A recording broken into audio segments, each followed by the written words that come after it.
Pour bien s'entendre, il faut bien s'écouter. Rendez-vous sur M, la petite radio du Grand Maghreb.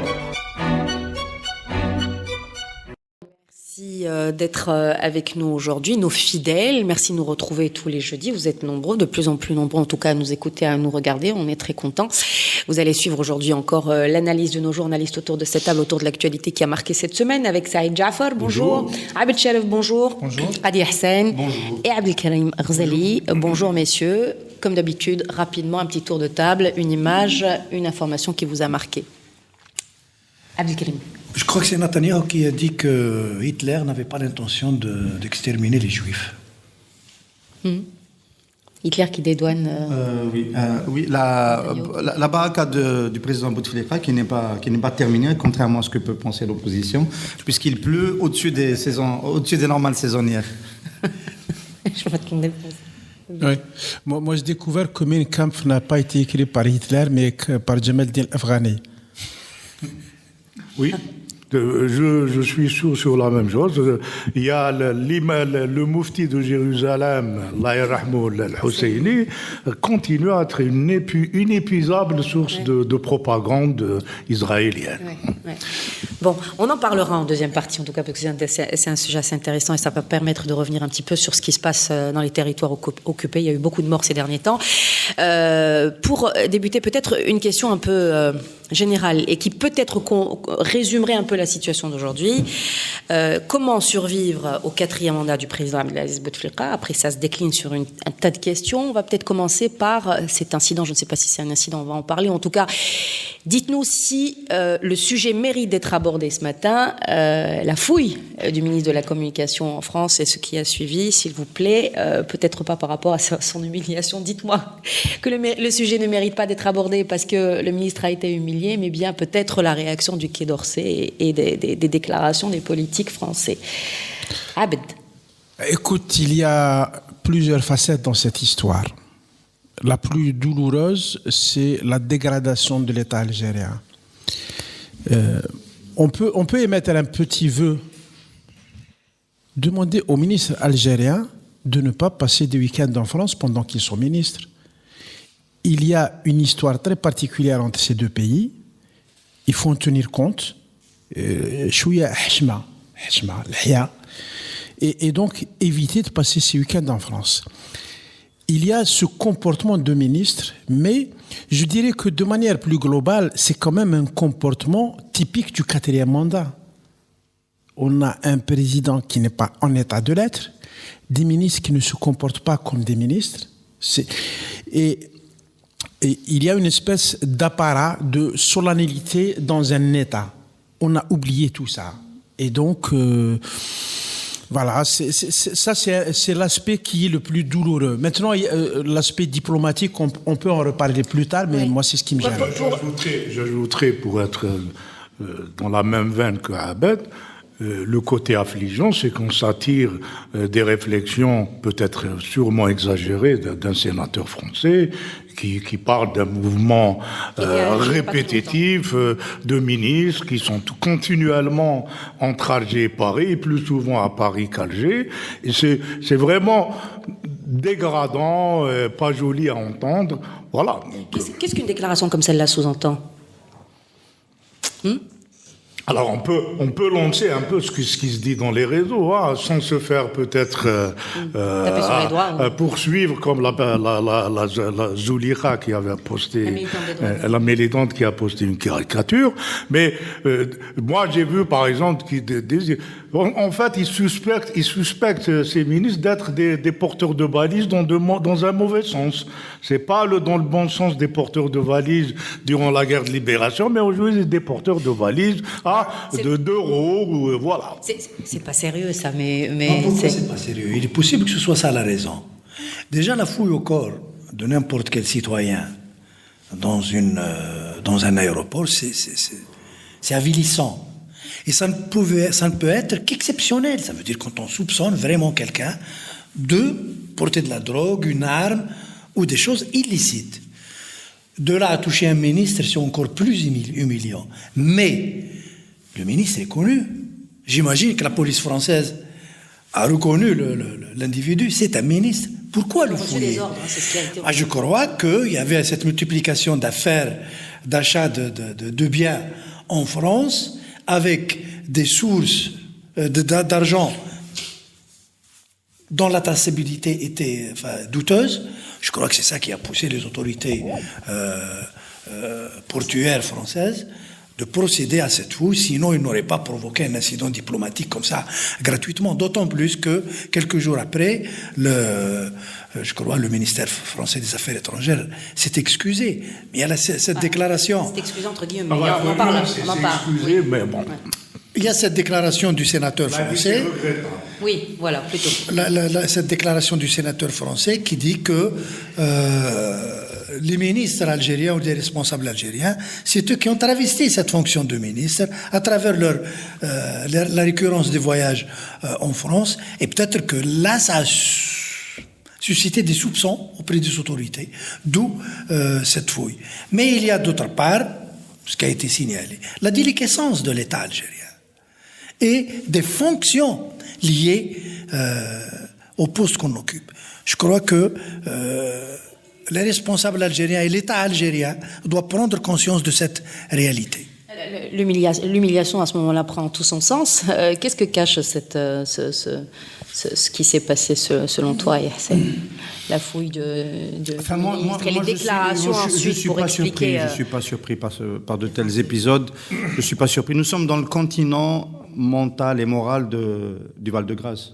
Il y a une permissivité qui a été ouverte par le séjour du président de la République, prolongé, en France pour des soins, pour des cures de convalescence, etc., qui ont, à mon avis, dénudé complètement et mis à plat tout mystère du pouvoir algérien vis-à-vis des autorités françaises. Pendant très longtemps et jusqu'à aujourd'hui, les Français sont mieux renseignés sur l'état de santé du président Bouteflika que le sont les Algériens. Et donc sur le fonctionnement de l'État algérien, parce que quand un président s'installe aussi longtemps dans une capitale étrangère et qu'il est obligé de travailler, enfin, ou de tenter d'y travailler, il est évident qu'il est complètement transparent pour cette autorité, pour ce pays. Et donc c'est cette permissivité qui s'est installée qui fait qu'aujourd'hui, effectivement, les ministres n'ont plus aucune réserve vis-à-vis de la destination Paris, vis-à-vis de leurs affaires, vis-à-vis de comment on se comporte à l'égard de cette puissance. Et des étrangers. Et voilà. Et Hamid Guène s'est retrouvé dans cette situation-là, connaissant son parcours, son itinéraire, sa personnalité. L'incident nous pendait au nez. Est-ce qu'il fallait faire un incident quand on passe souvent à Paris, quand on est contrôlé? Il y a des sources aussi qui disent que ça peut se faire de contrôler. C'est pas une fouille poussée, qu'on s'entende bien. Donc on peut se prêter à cette fouille. D'autant que contrairement à ce qu'il a dit, le ministre de l'Information n'était pas en visite officielle. Il n'était pas en visite officielle. Il avait un ordre de mission, mais il n'était pas en visite. Il n'était pas attendu par les services. C'était un déplacement privé, ça n'a pas été privé. Mais là, on est complètement dans le piège. Est-ce que ils ont le droit de le faire ou qu'est-ce qu'ils ont le droit de faire, etc. Non. On est dans la symbolique de la relation de l'Algérie avec la France. C'est quelque chose de très particulier. Et sur ce terrain-là, les membres du gouvernement algérien, les titulaires d'un certain nombre de fonctions, type président d'Assemblée nationale, les généraux, les chefs de région militaires, etc., tout ça, c'est un personnel qui doit être totalement irréprochable. Ce n'est pas possible d'accepter de prendre le moins de risques que ce type d'événement arrive. Moi, je parle d'un État algérien dont je rêve. Je suis peut-être un cacique, mais c'est comme ça que je vois l'État algérien. Et malheureusement, il se trouve qu'aujourd'hui, malheureusement, l'ensemble du personnel politique impliqué dans le 4e mandat n'est plus immunisé face à ce type de situation. Je voudrais quand même ajouter que c'est un vieux tropisme français qui a tendance à s'amplifier un peu, mais ce n'est pas nouveau. La transhumance des responsables algériens vers Paris fait partie de ce tropisme culturel très fortement installé, mais qui a tendance à s'amplifier effectivement ces dernières années. C'est faux. Attends, c'est faux. C'est faux. On va être obligé de déplacer c'est le café presse durant le week-end pour bien s'assurer que les membres du café presse ne vont pas à Paris pendant le week-end. Non, c'est vrai que c'est une tendance qui s'accentue, mais je me permettrai de dire quand même que dans les années 70, 60, 70, même dans les années 80, ces voyages étaient extrêmement rares, probablement inexistants. Oui. Donc, les relations n'étaient pas aussi bonnes. Hein. Mais c'est pas important. Les relations d'affaires ont toujours été bonnes. On peut pas évoquer cette affaire sans évoquer l'affaire Ammar Saïdani. Il faut quand même l'homme politique le plus fort entre guillemets aujourd'hui en Algérie, parce que c'est le premier à s'être attaqué au mythe et à la montagne général Tawfiq, détient de toute. Ehsen tient à nous tirer vers le bas. Voilà. Il a un appartement à Paris. Il a reconnu qu'il l'avait. Il a essayé d'expliquer pourquoi il l'avait acheté. 650 000 euros. Il a été entendu par la justice française. Voilà. Alors, quand on a un cas comme ça et que c'est pas traité par Alger, que le général Gaïd Salah félicite Ammar Saïdani pour avoir été réélu à la tête du FLN. Voilà, ce sont des signaux qui font que voilà, on peut se comporter en voyou à Paris et ouvrir la porte à ce type d'incident. Voilà. Saïdani serait responsable de cette situation. Tu parlais tout à l'heure, tu parlais à l'instant justement de cette relation forte que l'on a et que finalement il faut faire attention à l'approche qu'on peut avoir ou à la démarche qu'on peut avoir. Mais est-ce que ce n'est pas uniquement dans la conscience des Algériens, uniquement dans la conscience du collectif, parce qu'aujourd'hui, tiens, je prends le ministre des Affaires étrangères, il est à Paris, Ramtal Mamra est à Paris, et il assiste à une réunion sur le développement du Mali. Et donc, c'est totalement différent. La Mamra est à Paris dans le cadre d'un voyage officiel pour une réunion internationale. Non, s'il y avait eu incident, je ne parle pas de la rencontre. S'il y avait eu incident, comme l'on dit... Mais évidemment, la Mamra qui va à Paris après l'affaire Hamid Green, c'est un peu différent de la Mamra qui est à Paris sans l'affaire Hamid Green. Donc, c'est évident, ça peut altérer. Mais si tu veux, on n'est pas en fait dans la relation diplomatique pure. C'est un cas particulier avec des relations particulières. C'est très différent. En fait, on peut poser la question autrement. Hamid Green avait-il besoin de médiatiser cette histoire? Puisqu'il est un homme des médias, c'est un journaliste, il est censé Est-ce que c'est lui qui a mesurer cette affaire? Il a fait un courrier, il l'a envoyé au ministre des Affaires étrangères. Je doute fort qu'il y avait un journaliste de TSA au moment de la fouille.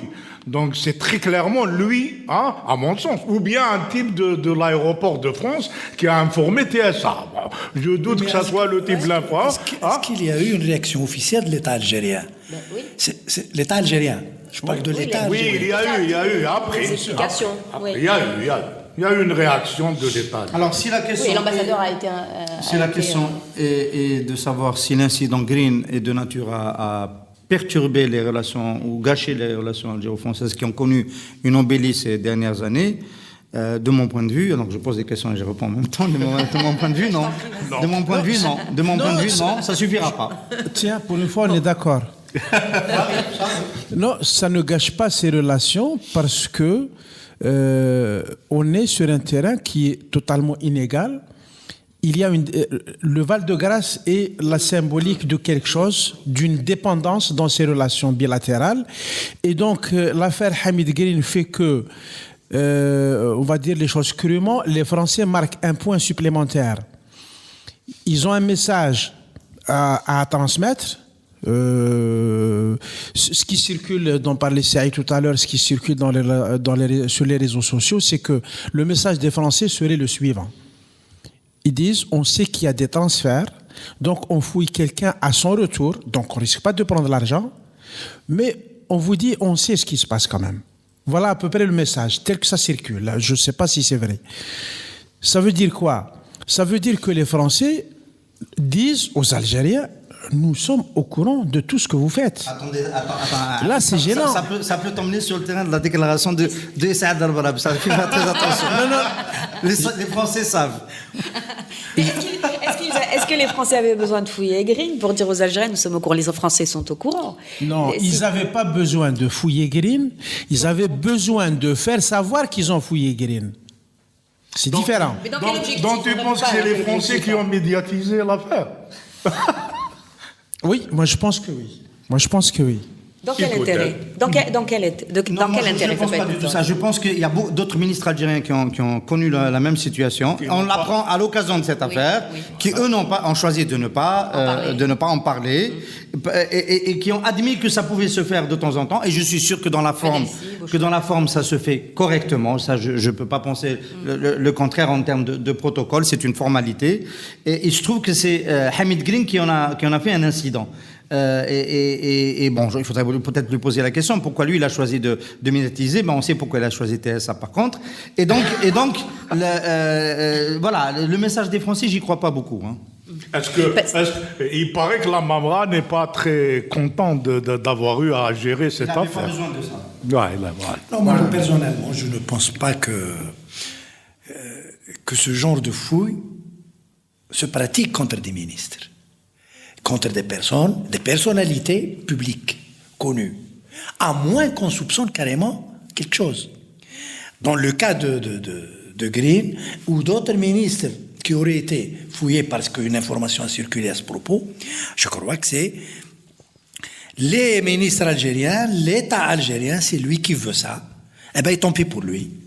Mais derrière, ce sont les Algériens et toute l'Algérie qui est humiliée. Ce n'est pas uniquement Hamid Green. Vu les pratiques qui se font, quand on fouille un ministre, quand on fouille une personnalité publique, c'est qu'on soupçonne quelque chose. Si tu lis les réactions de l'écrasante majorité des Algériens sur les réseaux sociaux, tu découvres qu'ils n'ont pas le sentiment d'avoir été humiliés à travers Green. Moi, je suis humilié par le 4e mandat. Et donc, je me retrouve dans des conséquences. Là, on est dans une conséquence au 4e ou au 5e degré du 4e mandat, en fait. Et le problème, c'est que nous sommes condamnés à patauger dans cet univers-là pendant encore des années, tant qu'on est dans ce 4e mandat, et que Yahsen Aouno, je rendrai hommage à celui qui viendra après, et qui aura la tâche de réhabiliter l'État algérien dans les comportements, dans le fonctionnement, dans le rétablissement des règles d'une république acceptable. Voilà, tu as une réponse, on survivra au 4e mandat. C'est pas fini, l'émission n'est pas terminée, il y a encore d'autres problèmes à résoudre. Le prochain qui arrive, c'est celui de... Bah tiens, ça s'enchaîne, hein. C'est celui de la presse. Hier, le président a fait, en parlant de 4e mandat, hier, le président a envoyé un message en direction de la presse où il dit que les avancées ont été réalisées les 10 dernières années. Alors, je ne sais pas si nous respirons le même oxygène. Enfin, il nous a invités à nous occuper des préoccupations réelles des Algériens. Tu m'as déjà tombé la veste parce que... Pas la cheville. Ça chauffe. Bon, alors je disais, c'est quand même incroyable de rappeler quand même toutes les pressions qui sont exercées, les mécanismes de pression sont là. Aujourd'hui, je vais reprendre juste cette phrase, les contenus subversifs et l'atteinte au symbole de l'État qui sont voilà, comme l'épée de Damoclès au-dessus de nos têtes. Je peux rappeler simplement, je ne vais pas rappeler l'Ouatan, je ne vais pas rappeler militante des droits de l'homme, Zolikha, tu en parlais tout à l'heure, je ne vais pas rappeler Bourras, le militant aussi journaliste qui est en grève de la faim en prison. Et puis il a arrêté sa grève de la faim. Et puis il y a maintenant cet organe qui est en place, cet organe de surveillance d'Internet. Est-ce que vous pensez que tout ça s'inscrit dans la même démarche? Voilà. C'est un zélateur local qui a vu et qui l'a mis en prison parce qu'il pense que ça fonctionne comme ça, parce qu'on n'est plus en République. Non, on n'est pas dans un fonctionnement de République. Les choses sont éparpillées, elles sont émiettées et chacun fait ce qu'il veut là où il est, selon ce qu'il pense servir ses intérêts. Juste pour la précision, elle n'a pas été en prison, elle a été en garde à vue, maintenant elle est en garde à vue. Donc voilà. Cette désorganisation devient destructrice pour le pays, pas uniquement pour la presse d'ailleurs, c'est pour le reste aussi. Hein. C'est les partis, les associations. on est dans la même configuration sur tous les secteurs. Voilà, je voulais dire ça d'abord. Tu es bien, excuse-moi, tu es bien placé, Hussein, pour en parler. Tiens, la déclaration que tu viens de faire, tu pourrais t'attirer les foudres de Habib Green, tu pourrais rester en justice pour tes propos. On parle de liberté d'expression. Habib Green nous a interdit de sortir une publication sur le papier, et donc j'ai aucune raison de le ménager, et de manière la plus discrétionnaire possible. Bon, enfin, il pourra toujours dire qu'il n'a pas de dossier sur son bureau, mais en fait, l'histoire de ces avancées de ces dernières années, c'est l'histoire du printemps arabe. C'est l'histoire du printemps arabe et de sa déconvenue. C'est-à-dire, après les émeutes en Algérie en janvier 2011, il faut toujours rappeler qu'il y a eu un mouvement, un soubresaut au moment du printemps arabe en Algérie. Il y a eu une panique, il fallait prendre des mesures, des réformes politiques, réforme de la Constitution, levée de l'état d'urgence. L'ouverture du champ médiatique faisait partie de ces réformes-là que le président Bouteflika, à l'époque, avait promises. Et puis, bon, il y a eu un retournement. On s'est rendu compte que, finalement, on avait les moyens de continuer à acheter la paix sociale en Algérie, que le sort des révolutions arabes n'était plus enviable et que, donc, l'effet d'attractivité sur le peuple algérien allait baisser. Et donc, on s'est dit, bon, il n'y a pas lieu d'aller plus loin. Conséquence, on s'est arrêté au milieu du gué. Comme on sait très bien le faire en Algérie, souvent. On a des télévisions qui diffusent en Algérie, mais qui ont un statut précaire de télévision étrangère. On a un champ de l'audio, du numérique qui est toujours bloqué, sur lequel, par contre, il n'y a eu aucune avancée. Pour l'anecdote, j'étais à un événement très sympathique qui s'appelle le pique-nique, donc qui tourne autour de la promotion du numérique en Algérie. Il y avait à côté de moi un responsable du ministère de l'Information qui ne savait pas que nous n'avions pas, nous, journalistes de la presse électronique, droit à la carte de presse. Il était tout étonné. Et il m'a dit, je vais me rapprocher de qui de droit pour savoir, pour débloquer, pour agir, etc. Là, voilà, nous n'avons pas de statut. Il n'y a aucun statut. Donc, ces avancées-là, c'était un projet. Aujourd'hui, ça s'est arrêté, de même que s'est arrêté tout le processus supposé des réformes politiques. C'est corrélé. Non, Abd parlait d'une situation de désorganisation totale qui a conduit à cette situation. Est-ce que ce n'est pas l'inverse, en fait ? C'est un régime totalitaire, un régime répressif qui est en train de se structurer, de se mettre en place. Lorsque un responsable zélé local prend la décision de mettre sous contrôle judiciaire une militante des droits de l'homme pour avoir publié une caricature sur un réseau social, ça ne relève pas. On pense que c'est ça. Est-ce que ça ne relève pas de la délégation de pouvoir ? Que les pouvoirs locaux sont responsables de ce qui se passe sur leur terrain. Je pense même que nous sommes dans une situation de structuration d'un État oppressif et répressif. Malheureusement, ça se passe comme ça. Parce que si on était dans une situation de désorganisation totale, on n'aurait pas fait ce qu'on a fait au DRS. Je vais te dire... Non, sur ça, c'est une question qui est très intéressante. Moi, je souhaiterais que ça soit une dictature. Parce que une dictature... Non. Retenu contre toi. Non, pour les raisons... Non, il faut voir des raisonnements. Demander de redire le community manager du CPP n'est pas là. Donc ça ne va pas être tweeté. Parce que je souhaiterais que ça soit une dictature, parce que ça suppose qu'il y a un ordre, qu'il y a une maîtrise de la situation, et donc qu'on est maître à bord, et que si le pouvoir, on arrive à la conclusion qu'il doit changer, il pourra amorcer le virage. Ce n'est plus le cas. Non, la dictature c'est dans ce sens. Oui, les choses lui échappent au pouvoir. Regardez ce que dit Nassera Haddad. Je prends un exemple qui n'a rien à voir. Nassera Haddad, sur Radio M, hier, disait qu'elle rend hommage aux mesures prises par le gouvernement dans le secteur économique, mais que ça ne donne rien sur le terrain. Ça veut dire quoi ? Ça veut dire que le gouvernement n'a plus de maîtrise sur l'économie. Il n'a plus les instruments pour agir. C'est valable. Bon, évidemment, le gouvernement peut toujours... on met quelqu'un en prison, etc. Il peut le faire. Ça, c'est des décisions ponctuelles. Mais quelque chose de complexe qui a rapport avec la gestion du pays, il n'est plus en mesure de le faire. Ça part en lambeaux. Il faut s'en rendre compte. Enfin, moi, je ne suis pas tout à fait d'accord. Et même, je ne suis pas d'accord de parler de totalitarisme. C'est une dictature qui peut devenir dure et qui est le plus souvent molle. Hein. La dictature, elle est déjà là, mais elle est molle. Et actuellement, mon sentiment, c'est que vous avez dans cette dictature la répression répression, c'est un curseur. Hein. On le met à certaines positions pour dire si c'est suffisant ou non. Actuellement, on est en train peut-être de remonter le curseur parce que, en réalité, la sortie de Saadani à l'époque a cassé la baraque. Les lignes rouges ne sont plus visibles. Et aujourd'hui, on veut les remettre en place de plus en plus. Et peut-être ce type local au niveau de Tlemcen a interprété lui-même ce qu'il faut faire. En faisant arrêter la jeune fille, il a surinterprété ce qui est demandé. Mais actuellement, on essaye de remettre le curseur à un niveau un peu plus haut. Non, la dictature n'est pas synonyme de clairvoyance aussi.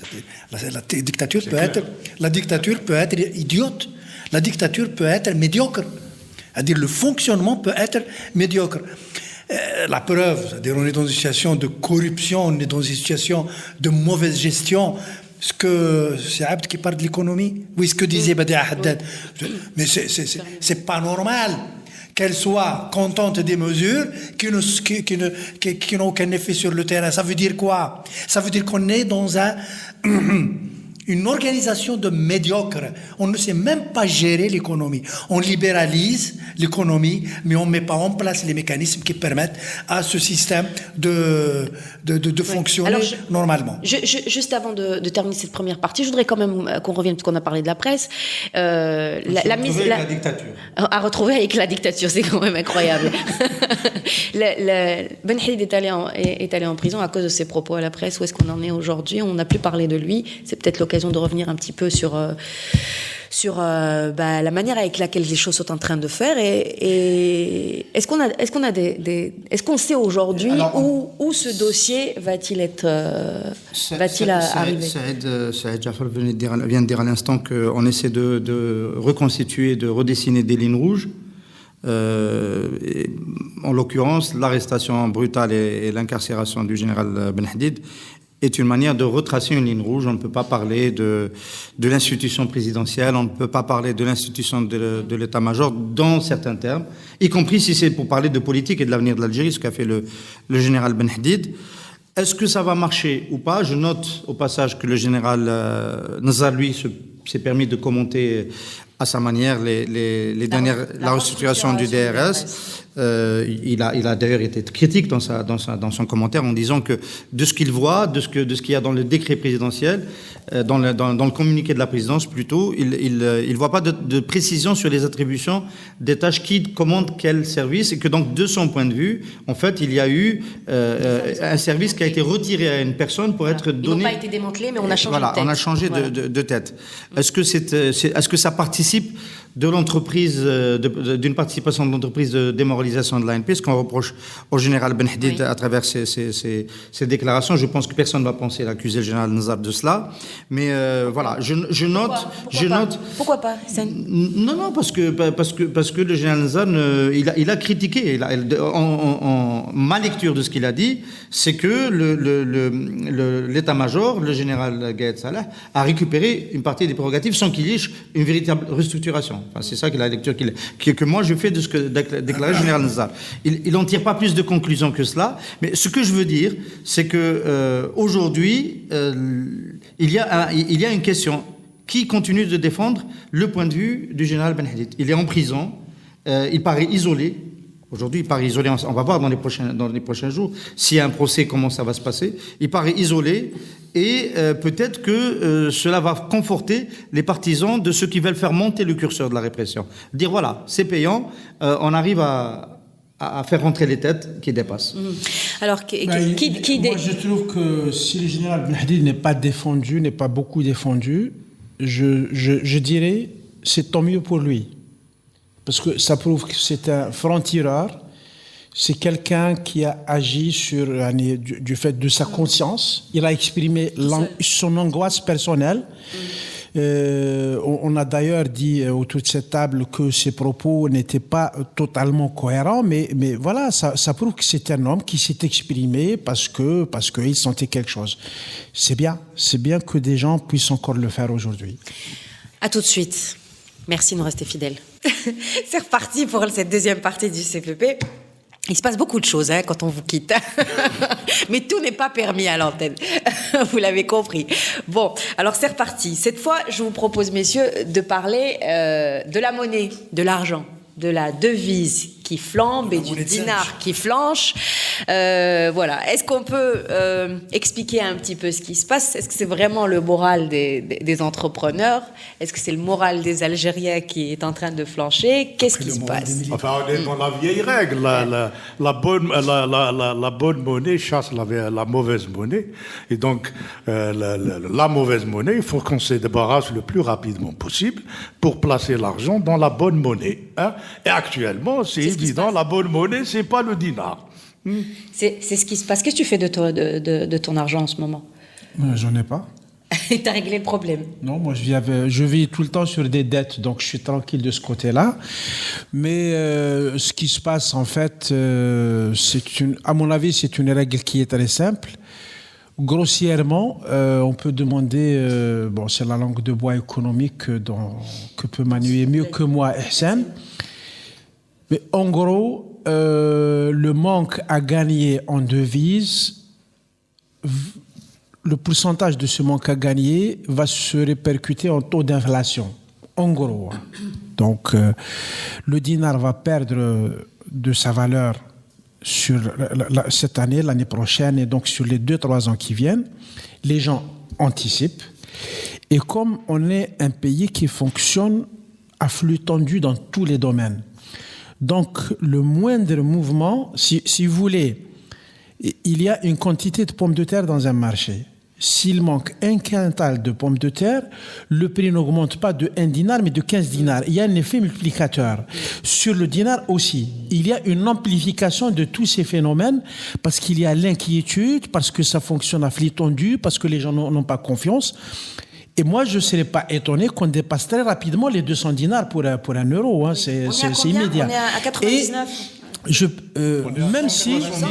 On est à 172. Même si... 190 selon la chaîne 3 hier. Attends, mais allez, même si... Officiel, alors. Ah oui, c'est officiel. Même si c'est très probablement... On n'est pas loin de 200 dinars, c'est vrai. C'est probablement plus psychologique qu'économique. Mais c'est une donnée avec laquelle il faut faire. Non, pourquoi c'est psychologique? Pourquoi pas économique? C'est quoi la production algérienne qui permet de compenser justement ça? Parce que quand tu vas acheter ce portable à Paris, si tu l'achètes à 1 euro à Paris, tu ne l'achètes pas à 200 dinars à Alger, tu l'achètes à 120 dinars. Donc, ce n'est pas un coût réel. Il y a un impact psychologique sur quelque chose qu'on anticipe. Ce n'est pas déjà le cas. Le mécanisme, Abd l'a très bien décrit. C'est une anticipation sur... les Algériens pensent que ça sera pire, bientôt. Ils ont tort? Alors justement, la question c'est pas de savoir s'ils ont tort ou pas. La question c'est ces mécanismes de fluctuation des marchés, ça existe dans le monde tous les jours en flux tendu, toutes les heures. C'est la variation des cours boursiers, c'est la variation des monnaies. Dans une économie. Voilà, il y a les signaux que donne le marché et il y a les signaux que donnent les institutionnels et les politiques, qui sont un peu ce qui évite que ça ne dérape, ce qui évite l'effet multiplicateur complètement désordonné, que ce soit à la hausse, que ce soit à la baisse. En Algérie, nous ne l'avons pas. Le vrai problème est celui-là. Ce matin, j'écoutais encore une fois une radio économique spécialisée ce matin en venant au Café Presse. Tout le monde attend la déclaration de Mario Draghi, le gouverneur de la Banque Centrale Européenne. Les indicateurs sur l'euro ne sont pas bons. La croissance est très molle en Europe. Les émergences se sont cassées la gueule, donc ça va encore baisser. Donc l'euro n'est pas la monnaie de refuge par définition aujourd'hui, avec les crises des dettes souveraines, la Grèce n'est pas sortie d'affaires, etc. Mario Draghi va probablement dire que le mécanisme de quantitative easing, c'est-à-dire de facilité de la Banque centrale, va se poursuivre. Et donc, il va sécuriser les marchés pour essayer de gagner du temps, pour essayer de faire en sorte que l'effet baissier ne se poursuive ou qu'il aille au-delà du raisonnable. Il ne faut pas compter sur Mohamed El-Qassassi pour jouer ce rôle. Il ne faut pas compter sur l'expression politique pour jouer ce rôle. Et si je me permets d'aller dans le même sens, pourquoi je dis c'est psychologique? Demain, M. Abdelmalek Sellel va faire une déclaration pour nous rassurer sur le dinar. L'effet immédiat, c'est de se dire que non, ça va, c'est la catastrophe qui arrive. Si c'est monsieur, ça serait très différent si c'est monsieur Sellal qui le dit, ou là, si c'est monsieur Abdelrahman Hadj Nasser qui a une certaine crédibilité en termes financiers. Donc, ce sont des éléments qui jouent, qui sont là, qui sont réels. Alors si je vais être prétentieux, si c'est le cas d'Ihsan qui le dit, parce que moi j'ai écrit une fois un papier pour reprocher à Madame Louisa Hannoun de jouer contre le dinar. Parce que ses déclarations ces dernières années, toujours alarmistes sur l'avenir de l'Algérie, sur l'explosion, sur le démembrement de l'Algérie, etc. Je dis c'est une invitation à faire de l'évasion du dinar. Et je le pense réellement. C'est-à-dire que ça fait partie du constat. Moi, je pense que l'année prochaine, l'inflation ne sera pas aussi haute que ce que redoutent les Algériens. Je pense que l'inflation sera contenue l'année prochaine pour toute une série de raisons techniques qui font que elle passera pas à 2 chiffres. Je suis convaincu qu'elle passera pas à 2 chiffres. Enfin, voilà, au moins. En fait, il n'avait pas besoin vraiment de Louisa Hannoun, de son alarmisme il n'a qu'à voir, il y a une sorte de compulsion pour l'immobilier en France et vers l'Europe des riches algériens qui est quand même en soi suffisante pour casser le dinar. Pour motiver pour une fois, tu as dit pourquoi ça retombe sur celle-là, pourquoi ça retomberait sur Louisa Hannoun encore une fois. Je pense qu'effectivement, Ihsan a raison de dire que l'inflation sera contenue, mais ça a des explications techniques aussi. Tous les secteurs qui sont plus ou moins subventionnés, donc qui permettent de contenir. En réalité, ce qui va se passer, c'est que le pouvoir d'achat va diminuer à 2 chiffres, mais l'inflation officielle sera à 1 chiffre. Parce que pourquoi on n'achète pas on manipule les chiffres. Non, on manipule pas. Techniquement, comment ça se passe, Abdelkrim? On n'achète pas un appartement tous les ans. Donc, mais les prix des appartements continueront à être maintenus, sociaux, subventionnés, etc. Donc ça fait diminuer le prix de l'inflation. Par contre, la pomme de terre et les tomates, on les achète tous les jours. Et ça va augmenter. Donc la part des produits qu'on achète est beaucoup plus importante. On va le ressentir dans le portefeuille, mais à mon avis, c'est pas là que ça va se jouer. Ça va se jouer ailleurs. Il y a aussi la loi de finances 2016 qui prévoit l'augmentation de taxes ordinaires qui risque de se répercuter sur le pouvoir d'achat. C'est ça, oui. C'est ça, oui. Non, c'est-à-dire que quelque part, il y a une tricherie. On maintient l'inflation à un taux raisonnable, du moins dans son apparence, mais le pouvoir d'achat réel du citoyen va gravement baisser, c'est-à-dire il va être touché. C'est-à-dire, où est la différence si l'inflation reste maintenue? Ce sont les ajustements classiques, c'est-à-dire on comprime. Concrètement, ça va comprimer la demande. C'est-à-dire les gens vont acheter moins de produits dans leur vie. Excuse-moi, Hissène. Moi, j'ai envie de résumer ça en un truc très simple. J'ai autour de moi des gens qui en savent beaucoup sur l'économie, mais l'impression que j'ai, c'est que les Algériens, c'est vraiment le moral des Algériens qui est en bas aujourd'hui et qui sont aujourd'hui dans la logique de si j'ai de l'argent, je l'échange parce que le dinar ne va pas arrêter de descendre. Donc, ça, c'est pas un élément qui est... Il faut peut-être être plus précis. Le moral des chefs d'entreprise est déjà au plus bas. On avait évoqué la semaine dernière, je crois. On avait dit que le FCE ne publie plus son enquête périodique sur le moral des chefs d'entreprise. Il se trouve que dans la semaine, ça a été publié et il se trouve que c'est l'indice le plus bas depuis très longtemps.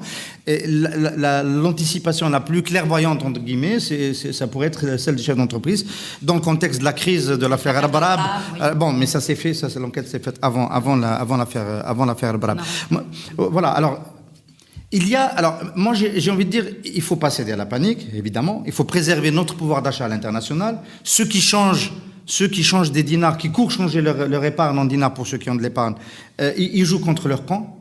Ils jouent contre leur camp parce qu'ils participent à la baisse de la valeur du dinar en offrant des dinars supplémentaires sur le marché et en rendant du coup plus rare les devises, parce que bon, ça fonctionne comme ça. Et j'en profite pour dire il y a pour rappeler qu'il y a des. Ça se voit que tu n'as pas de devise à vendre. Il y a des mécanismes pour rattraper.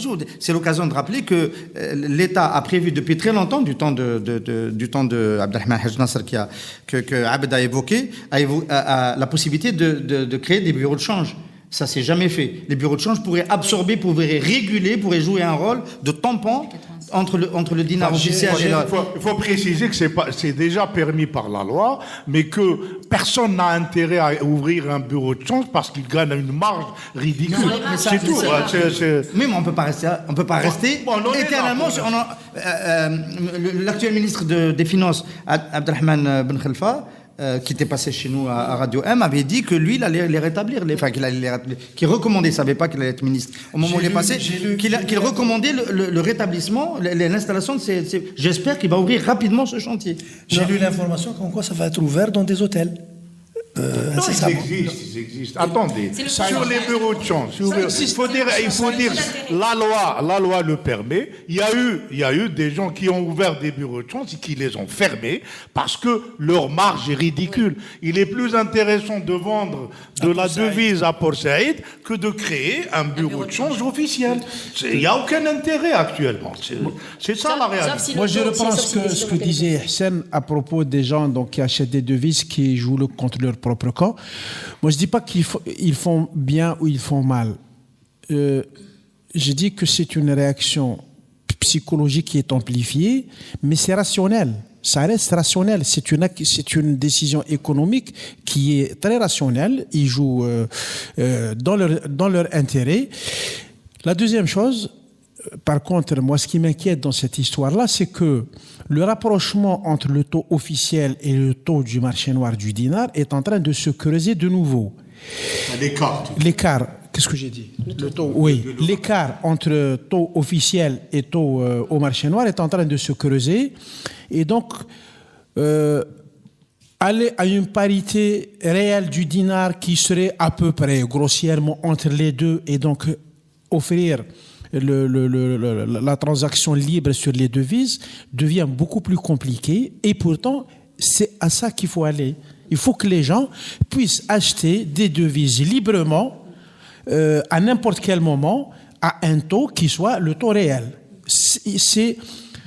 On n'aura pas une économie viable avant d'avoir cette décision. En attendant cette organisation, peut-être les bureaux de change, si les Algériens cèdent à la panique et si ça se multiplie, qu'est-ce qui risque d'arriver ? Est-ce qu'on va assister à une... Non. Il y a quand même, le pays est assuré d'un minimum de rentrée en devises. Il y a quelque chose qui permet d'amortir, c'est une espèce de sécurité absolue. Ce sont les prix de pétrole. C'est pas évident parce que nous n'avons pas une économie productive et diversifiée qui permette de compenser. Parce qu'il y a la tendance qui se fait aujourd'hui, c'est quoi ? C'est le transfert des capitaux. C'est le transfert de... Pourquoi on achète la devise ? Pour la dépenser ici. Elle va à l'étranger. Et tout ça, c'est un argent qui part. C'est une plus-value qui part. C'est une valeur ajoutée qui part. Non. Il y a les comptes devises. Non, il y a des risques. Non, les comptes devises, c'est contrôlé. C'est contrôlé. Aujourd'hui, c'est contrôlé.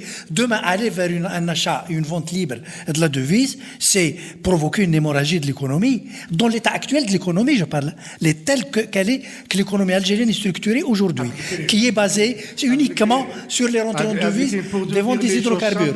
Pour te dire les choses simplement, actuellement, les Algériens peuvent aller acheter de la devise à Port Saïd, la faire rentrer dans leur banque, normalement, et ça devient un compte devise, et après, ils peuvent le faire sortir légalement ou pas. Ils peuvent le faire sortir ou pas. Et ils ont le droit de faire sortir, je crois, jusqu'à 7 000 € à chaque voyage. 3 000 donc pour te dire que la réalité, elle est là. C'est-à-dire, le transfert peut se faire déjà à l'intérieur. Pas besoin qu'il aille à l'extérieur. Je prends un schéma de fiction. C'est la fiction totale.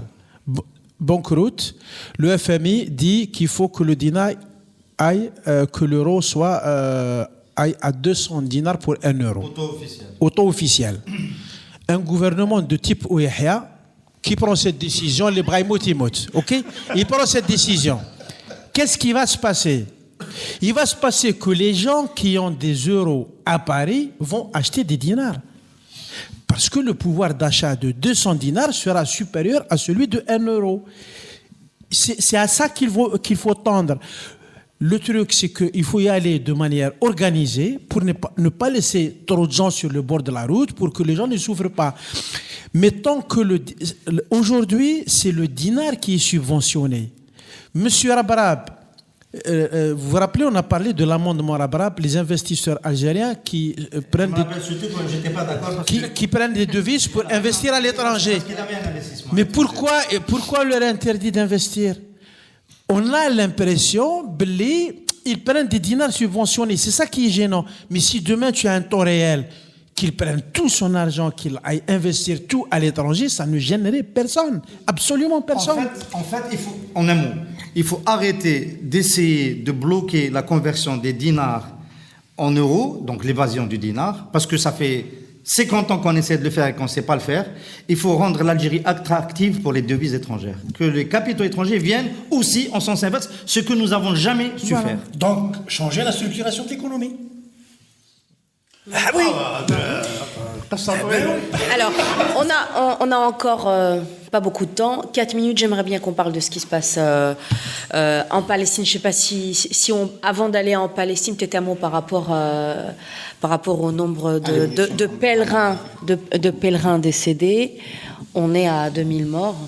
On est à plus de 2000 morts aujourd'hui. Et par rapport aux pèlerins algériens, le ministère relève. Les Saoudiens auraient donné plus de 80 morts algériens.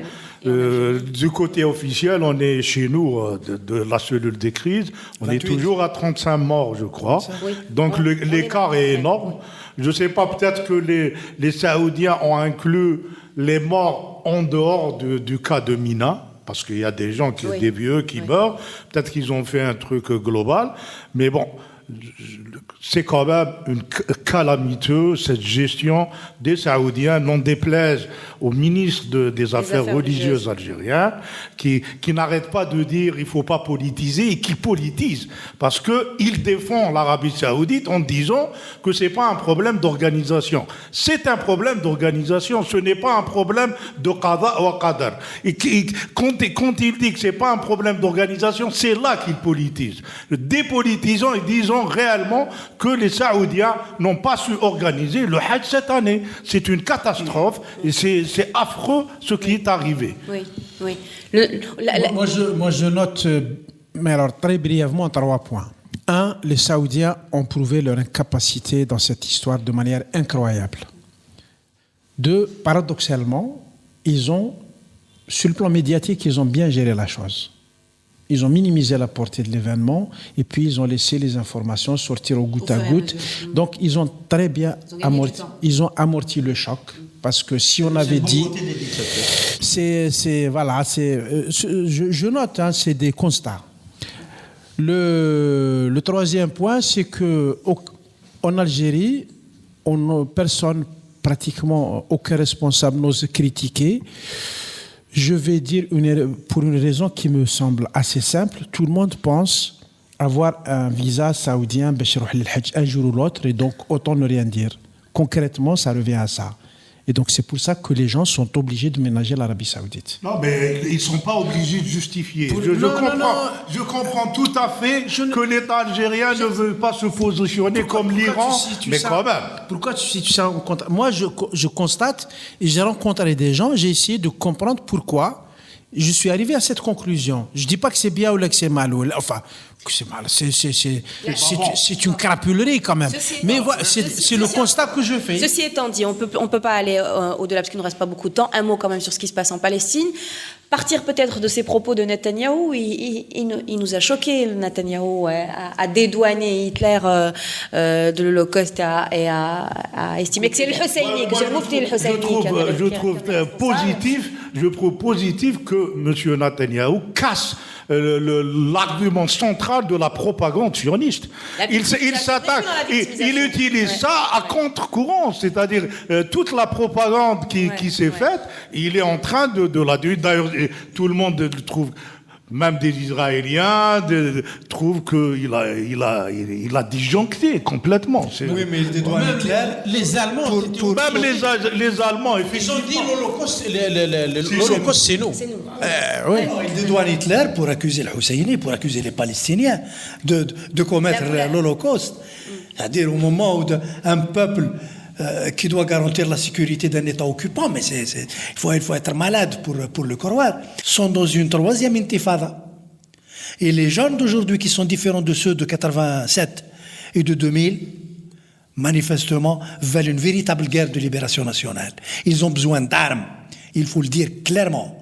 Et ces armes sont entre les mains du Fatah, de Hamas, du djihad islamique et d'autres factions palestiniennes. Et c'est dommage, que ce soit les seuls pays qui... Non, moi effectivement, pardon, Souheila. Enfin, moi je suis très perturbé par effectivement le caractère, on va dire, ambivalent de cette intifada qui est en train de se mettre en route.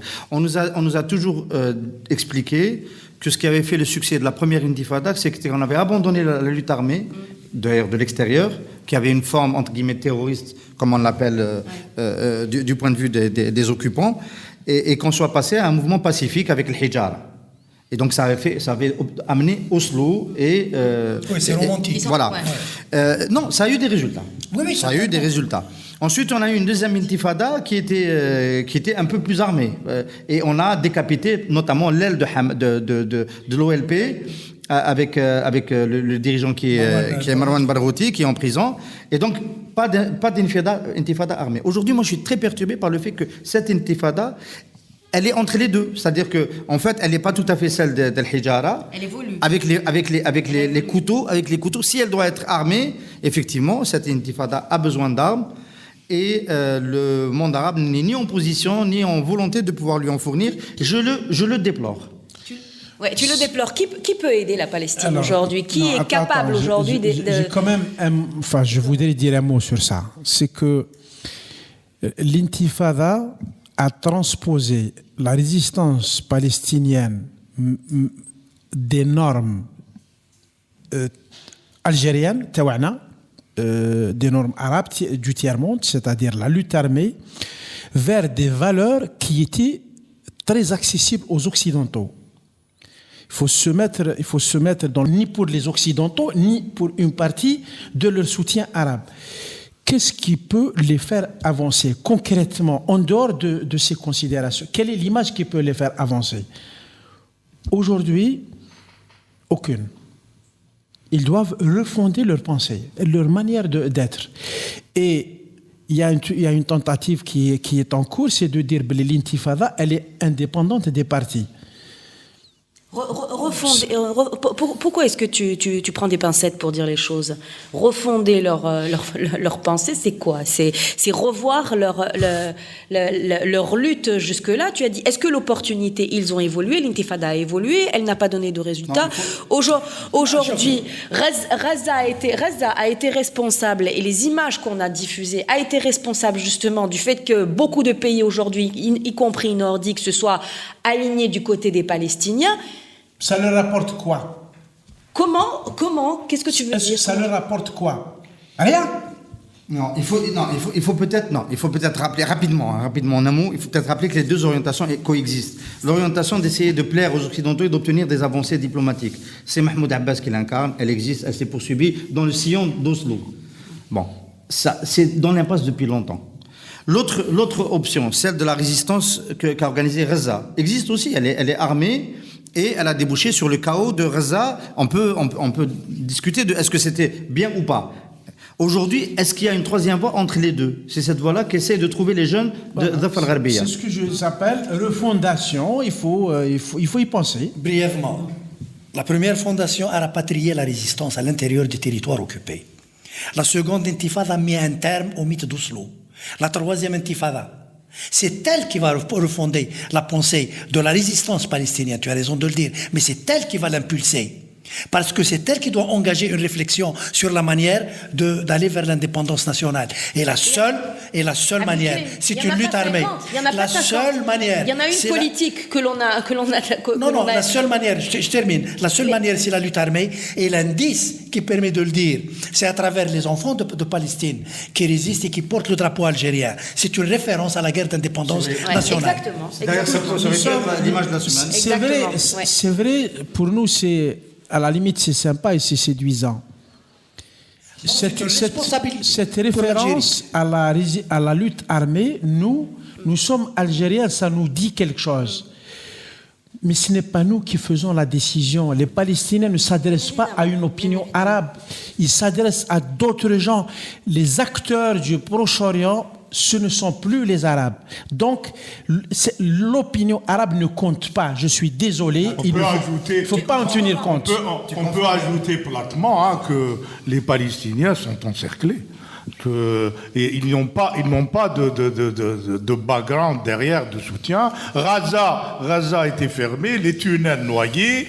Ce sont des éléments de contrainte réels sur lesquels ils tiennent compte. C'est pourquoi la seule solution pour les Palestiniens, c'est de vaincre ou mourir. Ils ne peuvent compter que sur eux-mêmes.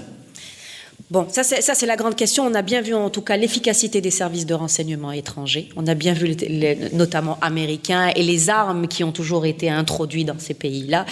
Et la grande question aussi, c'est l'efficacité des services de renseignement. C'est fini. Les services de renseignement des pays qui pourraient s'aligner aux côtés des Palestiniens aujourd'hui, c'est l'Iran, ça peut être... L'Iran le fait. Oui. L'Iran le fait, il ne le cache même pas. Même quand Hamas... a vacillé sur l'histoire de la Syrie dans des positionnements qui étaient contraires à celle de l'Iran, ils ont continué à soutenir le Hamas. Ils ont une cohérence.